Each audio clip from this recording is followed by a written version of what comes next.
Hey everybody, my name's Sean Taylor. That's my friend Jesse Lobbs. This that you're watching and or Hello. listening to is Pokemalarkey. And today specifically is our Happy New Year's episode. Somehow it's 2022. That's Happy terrifying. New Year. It's The third terrifying. the third year of the worldwide pandemic. Just what we all wanted to do in the 2020s. Happy New Year. Jesse, even though we are about to talk about a very interesting episode of Pokemon called Dig Those Diglett, it's Indigo League episode 31 overall. And then we have an interesting Pokejason I think you like. But before we get to all that great stuff, I just want to know how you're doing. And what you're doing, what nerd stuff you're doing.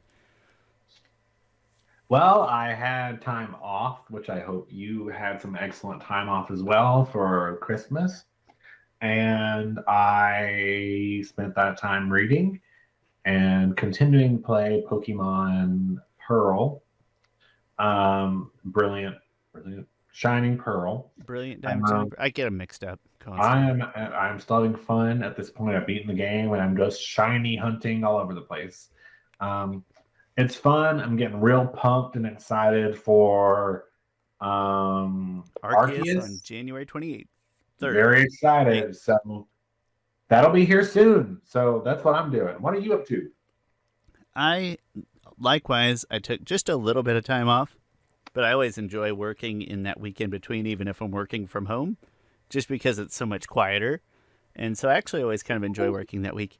And my wife got me for Christmas a Switch game called Shakedown Hawaii that is a little more expensive than I would ever spend money on without my wife's validation, because I'm a tight ass.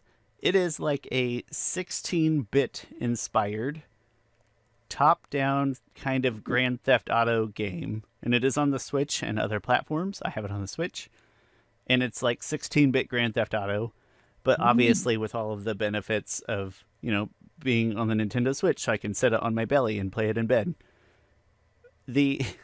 It is a little pricier than I'm not a full price guy. I'm a humongous. I'm very thrifty, is the polite way that I should be saying it in public. But it was very excellent present, and it's a weird but very lovable game. Jesse, enough about our Christmas gifts and time off. We're leaping into the new year, and we're doing it by digging those Diglett. You care to tell us dig, about... Diglett, dig, Diglett, dig. Diglett, dig, Diglett, dig, Diglett, dig. Why is that so appealing to me? I have no idea.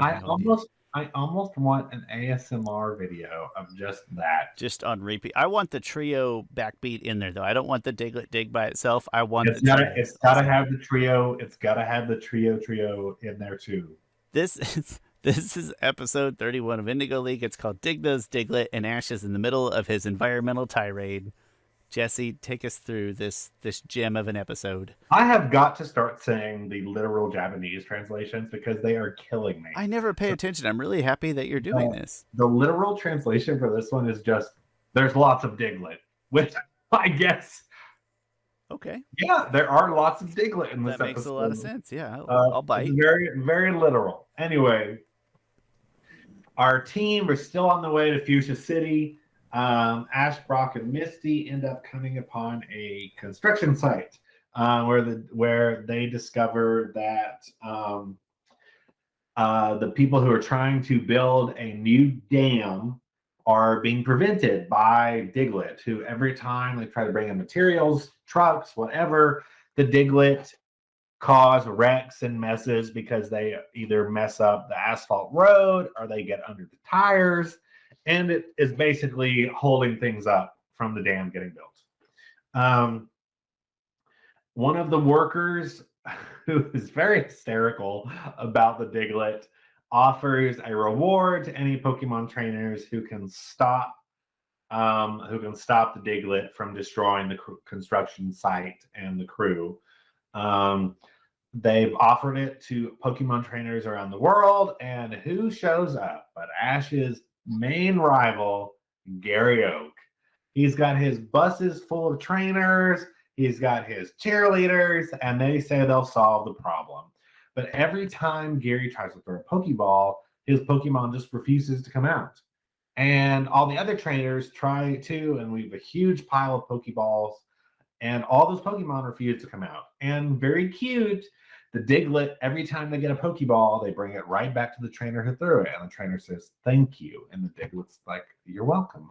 It's very cute. That I is really one of the love most adorable things to occur in Pokemon so far is confused trainers taking their Pokeballs back and just being, thanks. it's so cute. And so Gary gets upset and he's prepared to leave because he doesn't know how to stop them. Team Rocket comes in and they want to plan how to steal the Pokemon, but they realize it's not going to work out. And Team Rocket gets really down on themselves. And then they realize, what if we go with Plan B? What's Plan B? The principle of induced evolution, where they intend to evolve Ekans and Coughing, their main Pokemon, which is very exciting. Um, when Ash tries to get his own Pokemon, like Pikachu or others, to battle the Diglett, Pikachu and those Pokemon refuse. Um, and after Gary has left, Ash and his friends spend the evening in a hot spring, and Pikachu points out that there's a Diglett. Ash, Misty, and Brock come out. Um, they go to follow the Diglett while the foreman, the crazy construction worker, is playing whack a mole with a mallet trying to kill the Diglett. And Ash, it's every bit as comical as you can imagine. it is hilarious. And Ash and his friends chase the Diglett into a forest. There they find that Diglett and Dugtrio plant trees. And Brock hypothesizes that all the forests in the world have been provided by Diglett and Dugtrio, who are trying to create wide homes for the Pokemon. And Ash and the gang realize that building a dam would flood the entire forest, which would affect not just the Diglett and the Dugtrio, but all kinds of Pokemon. Using this knowledge, they tell the foreman, who realizes that he has to cancel the project to save the Pokemon. Um, at the same time, Jesse and James try to get their Pokemon to evolve. They know that you can only get a Pokemon to evolve if it has experience, and that comes from winning battles. And Ekans and Coughing don't win battles, they lose battles. But they cry, and their tears and their love for their Pokemon convince the Pokemon to evolve. So we get Arbok and Weezing, two fantastic Pokemon It's that are. so beautiful, I almost cried. It is so beautiful. Team Rocket is super pumped about this because they're ready to fight Ash, the Squirt, and his team again. But Arbok and Weezing end up going underground in the fight. And when they're under there, they get their asses handed to them by Diglett and Dugtrio. Diglett and Dugtrio crash into the Team Rocket. They ride a dirt wave into the dam, which breaks, and they get once again blasted off. So the construction company learns about Diglett and Dugtrio. They agree to stop building the dam, and Ash and his friends know that they've saved the environment once again. They can set off to Fuchsia City. It's really a beautiful episode, and Jesse, I've got to be honest, I don't even have a whole lot of criticism toward Ash's dumbass here. I think the only thing I'm gonna say is that when they walk up, the foreman says something about, called capable Pokemon trainers, and Ash like voluntarily, kind of hesitantly but voluntarily, is like, "Yeah, we're capable Pokemon trainers," says Ash. And so, I gotta be honest, that's about the only knock I have on him. In fact, I'm gonna throw a big positive here, is that he listens and they kind of figure things out and do a good thing. That's really cool. But also, he tells Team Rocket, "Hey, what does he say? Like, hey, can you guys go away? We're really not in the mood right now." His line delivery when they come up to battle, guys, we're really not in the mood. And I just almost cried. I was laughing so hard at That's his. hilarious. And then Jesse says, but we're in a good enough mood for everyone. And James says something like, yes, and we never even had lunch. Yes, it's a beautiful sequence, top to bottom. in a stark contrast from all of the tears we just said and the legitimately valuable lessons that they just learned. And then you throw in this little gem of line exchange near the end, and it's fabulous. So, Jesse, I'm very short on my Ash criticisms this week. It's not that he was perfect or anything like that, but he played well the hand he was dealt in this episode. He played well. Oh God, I agree with you. I would give Ash Ketchum a B. I'm okay with that. Let's give him a B, and let's give the team as a whole at least a B. I think they all do a You nice know, job you know why I can't give Ash an A? because he didn't catch a Diglett. There's Diglett all over the place. You could catch. Just try to talk to one to like, hey, Diglett, if we tell them to stop destroying this dam, can one of you just be my friend? Like, I'll treat you well. You Yeah. don't ever have to do anything because I don't know how to use my Pokemon right. You just chill and live the high life. So, I love that Gary is stupid. Like, he's smart. He's clearly book smart. They make him out like he's a genius in this episode. But I love that he's just a stupid jackass and he leaves after like 10 seconds. Like, well, if the Pokemon are going to fight, I guess the problem's solved. And then just like, thanks, Gary. And so that kind of amuses me too. So I think maybe that's it. Is next to Gary, they do a good job of sitting Ash yeah, next to Gary and making you realize, you know what? He might be dumb, but at least he's not that guy. yep. He looked pretty good. He looked pretty good in comparison. I thought this was an excellent Team Rocket episode. It Um, was. They're realistic. They have a plan that doesn't involve wildly when expensive, impossible machinery that they wouldn't be able to afford. when we start the episode, and I just want them to have something nice. Jessie wants to eat her Chinese food. James is having tea and crumpets, which is just so James That does feel that feels in and character. in character. And Meowth is like, no, I'm on a diet, and he's working out. And like, I'm like, this is nice. They're just having a little picnic. And it gets ruined by the construction sounds and Diglett. And I just am like, oh, and they get so like they talk about stealing the Pokemon, and James is so sad. He's like, but what's the point? We can't do anything. Their their plans and their means and their intentions in this one are just very grounded, pun intended, because of the episode. They're very real and earnest. There's no outrageousness to them. It's I wish our Pokemon would evolve so they were better, so we would win a fight. And that's when when Jesse suggests another sneak attack and James starts drawing in the dirt and he goes, they've never worked in the past. I laughed so hard. I was like, oh my God, this sad ennui is too much. I actually was a little. I have thin skin. I was heartbroken for James. I was heartbroken on his behalf. It moved me. So you know what? Yeah, Jesse, this is a great Team Rocket episode, and it's a great Team Ash Oh, episode. Brock. Brock comes this close to getting a number. He's very close. He also solves a worldwide, epidemic of deforestation and things like that with a simple turn of phrase of like maybe all the forests are Diglett and Doug Trio, and then you know that's that. However old Brock is, so he does some great things. Brock, you're out there crushing it, buddy.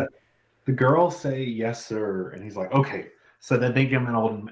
They think I'm an old man, but that's okay. I'm I'm desperate. desperate. And then stupid Gary has to ruin everybody's good time, as always. Jesse, final thoughts on this one?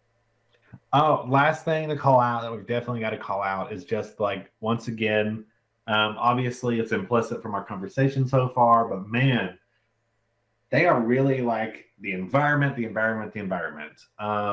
And actually doing a really good job, I think, of talking, like giving us a hint about ecology. Um, it is like the episode with the tentacle and tentacruel, where like the Pokemon and what they do affects the rest of the Pokemon world. Um, and that's really important to consider. And it's fun. It's got like the stamp of early 90s environmentalism, right on it for sure. Jesse, as we said at last episode, every Pokemon is special, except for Grimer and Muck. Or I believe what we said is unless you're fugly, I think is what we said. Yep. Yep. And I think Diglett is cute. Diglett is cute. I don't know what it looks like underneath the ground there. I don't know if I want to know. I just know he's an attractive little fella. Hey, that's our episode. Jesse, would you care to move on to our next segment?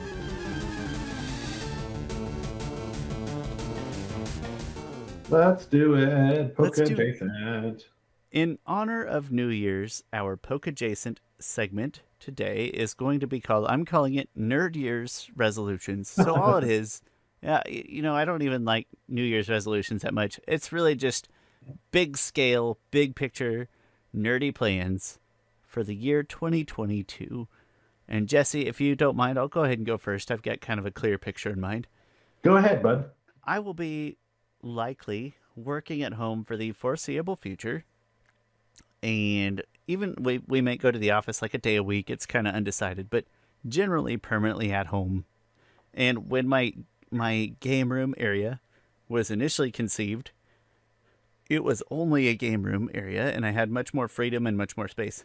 Now, as an adult who is working from home, it is very crowded because I've stuffed a massive desk here and all of my work equipment. So my Nerd Year's resolution in 2022 is to slightly, not massive, Heather, if you're listening to this, don't get crazy, but to slightly reduce the volume of crap that I have in my space. I will say my wife has always been tremendous of, I don't have a leash, like husband's always talking about, like, gotta ask the old ball and chain, or gotta sneak it past her, or just not tell her. I don't have that because A, I'm very thrifty, so there's never like a concern that I'm gonna drain the budget. And then B, like, I've always been this way. As long as it's contained in this space, Heather does not care, and that's beautiful. But it's getting to the point where it can't, like, I'm almost out of space, and I'm already like uncomfortable. It's too cramped. It's not a good work environment. So to be a good nerd and a good adult, to make those two things coexist, I'm gonna slightly reduce the amount of crap in this room, but still, like, it's still my beloved gaming space, also my comfy space. So I can't say enough. Not going crazy, just trying to be responsible. Yeah. That's my Nerd Year's resolution, and maybe to read more than one book a year. Actual read words, not just an audiobook, but actually read words. That's a good goal. Hey, audiobooks are books. You're good if you read it. They are. I always think reading is probably more cognitive exercise, right? Because listening is sort of just listening, but if you're reading, you're kind of speaking and listening internally. I don't know if that's true or not. I whichever. Just consume content, whichever way works for you, man. Consume content. Probably new. I need more new content. I fall back into the same stuff over and over and over again. But hey, that wasn't my resolution. You can't hold me to that shit. Jesse, what are you doing nerd-wise in the year 2022? I really want to invest more in cosplay. Awesome. I haven't done that much of it historically. But as you guys all know, for Halloween, I went as James from Team Rocket, and I was like, this is fun.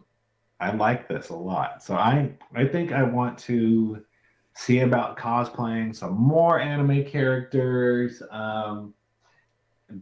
just having fun with it. So I'll probably drop a lot of money on that next year, but hey, I got no kids. Do you intend to pursue it in a crafting sort of way? Like, do you intend to put any sort of the crafting stuff together yourself? No. Nope. Okay. I'm just curious. No judgment. I am not creative enough to do that. So I am gonna be you sell that? Will you sell that? I'll buy it. That kind of person. Okay. Fair enough. Well, hey, if you ever change your mind, holler at my wife. She's got the goods. And my second request is, Jesse, you should really block out Planet Comic-Con. You should attend Comic-Con with Chris Ford and myself. It's a great time. I personally am not a big cosplayer. Chris is a big cosplayer, and he is 100% handcrafted. He does his own stunts. I'm not surprised. That's his bag, and he's great at it. But we would love to have you along. We're even trying to host an Avatar: The Last Airbender trivia panel. I say panel, that I don't know if there's a better word. We're trying to get a room Fun. to host trivia about Avatar: The Last Airbender and The Legend of Korra. So if you're able to block that off and would like to join us, we would be delighted to have you. I think I will. I would love that. Sounds good. Looking forward to it. Plans on a costume? Like, what's your next, or what's your New Year's? What's your first? You don't have to commit to it. I'm just curious of, like, what's your next inspiration right this instant if you were to go hit up the old eBay store? I think I don't know if you'll know this character. I probably won't. I'm very ignorant.